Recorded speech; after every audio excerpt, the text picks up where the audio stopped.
معزز سامعین حضرات، جناب حضرت مولانا مفتی محمد ارشاد صاحب دامت برکاتہم العالیہ ہم سب کو اپنی قیمتی باتوں سے مستفیض فرما رہے تھے۔ دعا کریں کہ اللہ تبارک و تعالی ہم سب کو عمل کرنے کی توفیق عطا فرمائے۔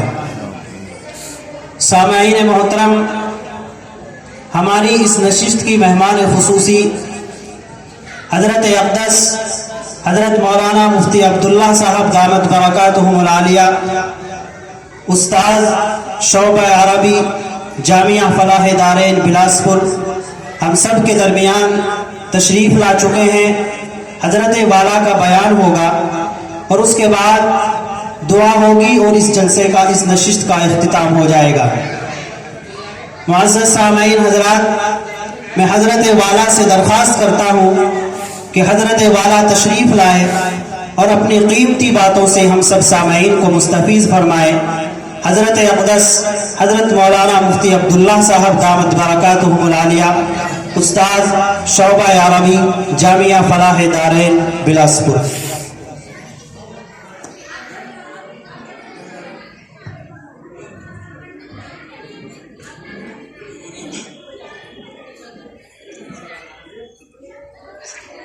بسم اللہ الرحمن الرحیم۔ الحمد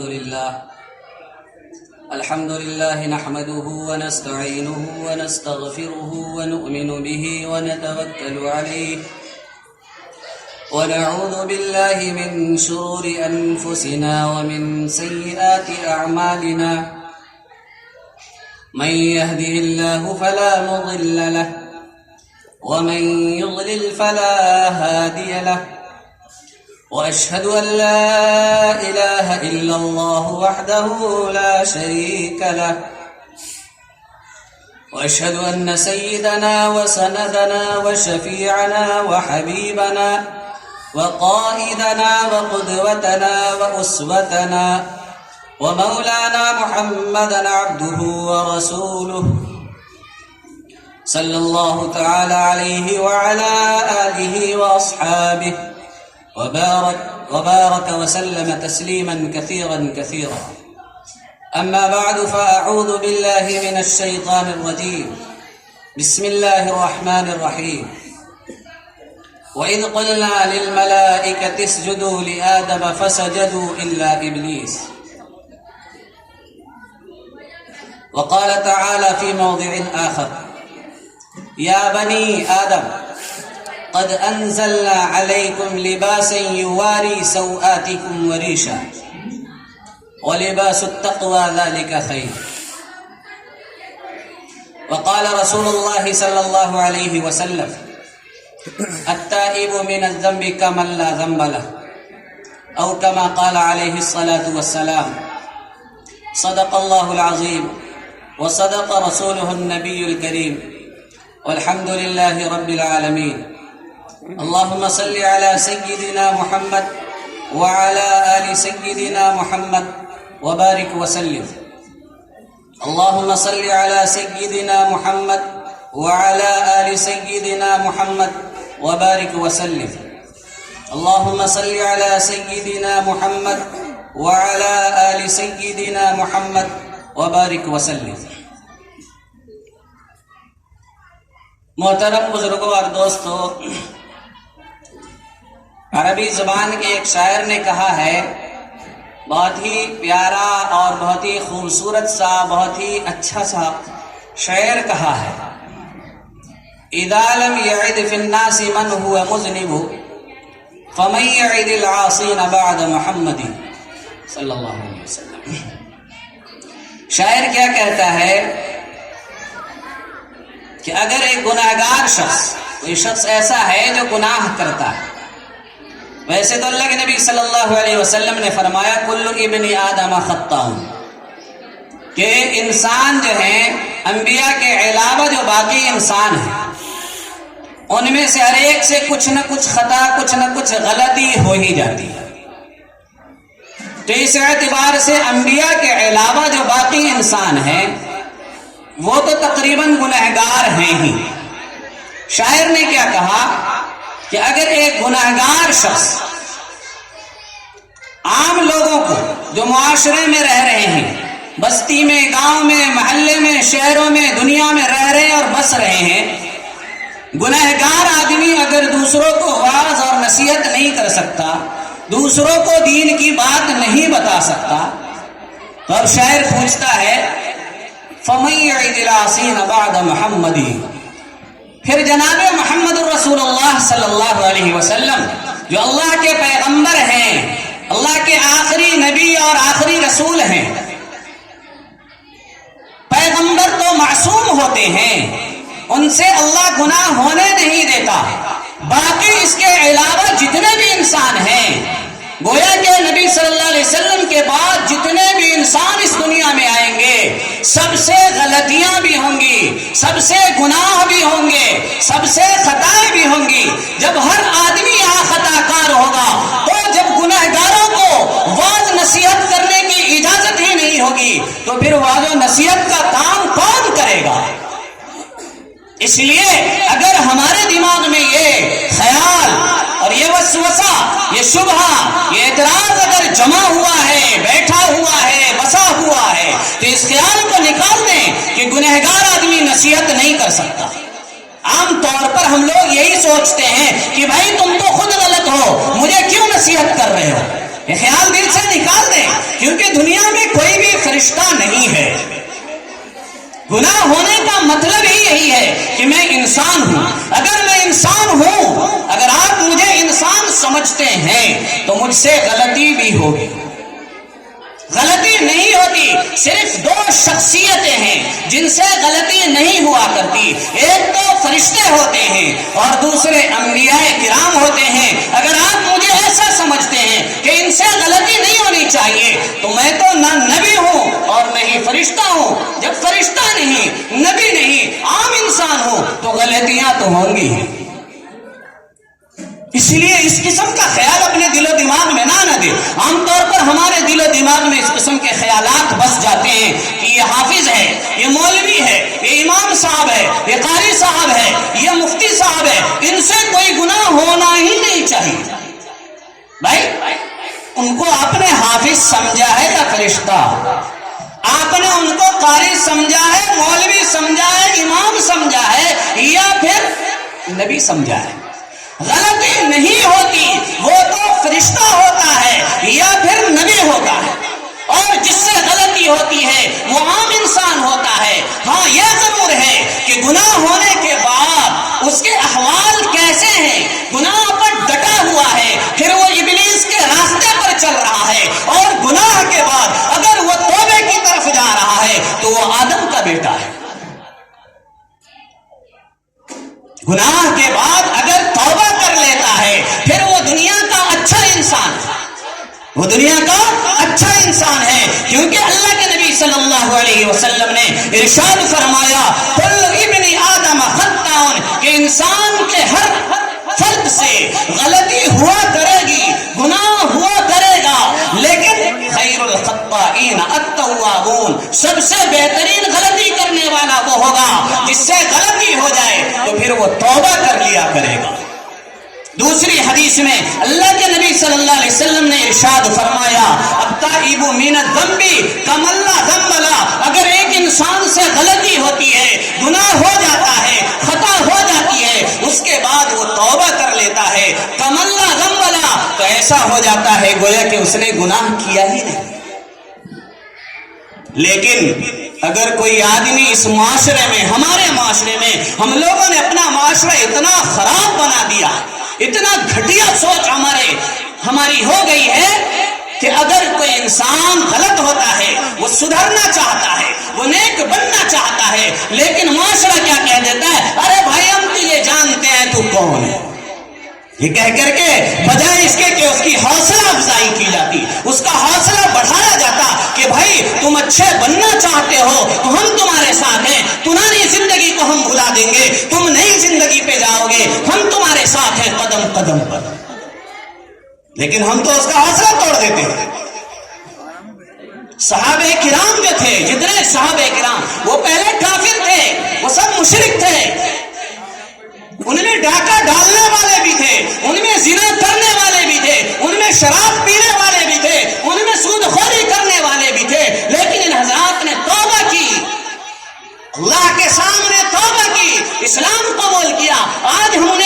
کہتے ہیں کہ حضرت عمر کا نام ہمارے سامنے آتا ہے کیونکہ ہم یہ گنتے ہیں کہ ارے ہمیں پتا ہے کون عمر تھے، یہ تو اللہ کے نبی کو قتل کرنے جا رہے تھے۔ اس سے بڑا بھی گناہ کوئی ہو سکتا ہے کہ دنیا کا سب سے بڑا نبی جو تمام انبیاء کا امام ہے، جو تمام انبیاء کا سردار ہے، اس کو قتل کرنے ایک شخص جا رہا ہے۔ کتنا بڑا گناہ ہے، اس سے بڑا گناہ بھی ہو سکتا ہے۔ لیکن آج جب حضرت عمر کا نام آتا ہے ادب سے ہماری گردنیں جھک جاتی ہیں، ان کی محبت ہمارے دلوں میں پیدا ہو جاتی ہے۔ کیوں؟ وجہ انہوں نے توبہ کر لی۔ توبے کے بعد انسان ایسا ہو جاتا ہے کم اللہ ذنبلا، گویا کہ اس کے نام اعمال میں گناہ نہیں، گناہ کا حساب تو اللہ بھی نہیں رکھتا ہے۔ اگر انسان توبہ کر لے اللہ نام اعمال سے گناہوں کو مٹا دیتا ہے۔ انسان کے اعضاء جو کل قیامت کے دن گواہی دیں گے کہ اس نے میرے ذریعے فلاں گناہ کیا، اللہ ان اعضاء کو بھی بھلوا دیتا ہے۔ زمین پر انسان گناہ کرتا ہے، یہ دیوار، یہ پتھر، یہ مٹی، طرح طرح کی مخلوقات ہیں، یہ ہمیں دیکھ رہی ہوتی ہے کہ اس نے فلاں گناہ کیا، اس نے فلاں گناہ کیا۔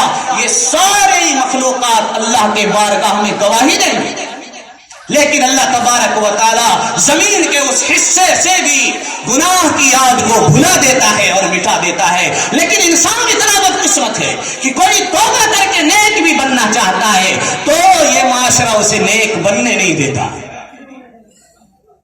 کس راستے پر ہم چلے جا رہے ہیں کہ اسلام نے ہمیں یہی سکھایا؟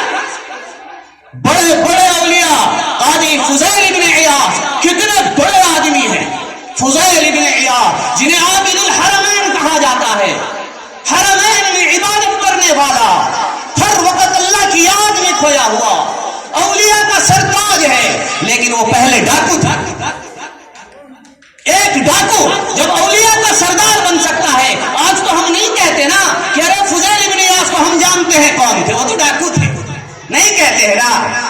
کیوں؟ توبہ کر لی، توبہ کے بعد تو التائب من الذنب کما لا ذنب له۔ شریعت کا اعلان یہ ہے، اللہ کے رسول کا اعلان یہ ہے، وما ينطق عن الهوى ان هو الا وحی یوحى۔ اللہ کے نبی اپنی طرف سے کچھ نہیں بتاتے، جو بھی بتاتے ہیں اللہ کی طرف سے بتاتے ہیں۔ جب اللہ کے نبی نے کہہ دیا کہ جو گناہ سے توبہ کرے گا وہ ایسا ہے گویا کہ اس نے گناہ ہی نہیں کیا، مطلب یہ ہے یہ بات اللہ نے کہی ہے کہ جو گناہ سے توبہ کرے گا اس کا گناہ باقی نہیں رہے۔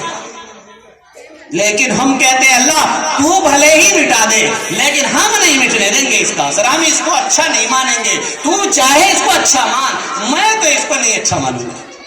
یہ طریقہ اچھا ہوا ہمارا، یہ طریقہ ہمارا اچھا ہوا۔ اللہ نے قرآن میں فرمایا ان اللہ یحب التوابین، ان اللہ یحب التوابین، کہ جو گناہوں سے توبہ کرتا ہے اللہ اسے پیار کرنے لگتا ہے۔ اور ہم کیا کرتے ہیں؟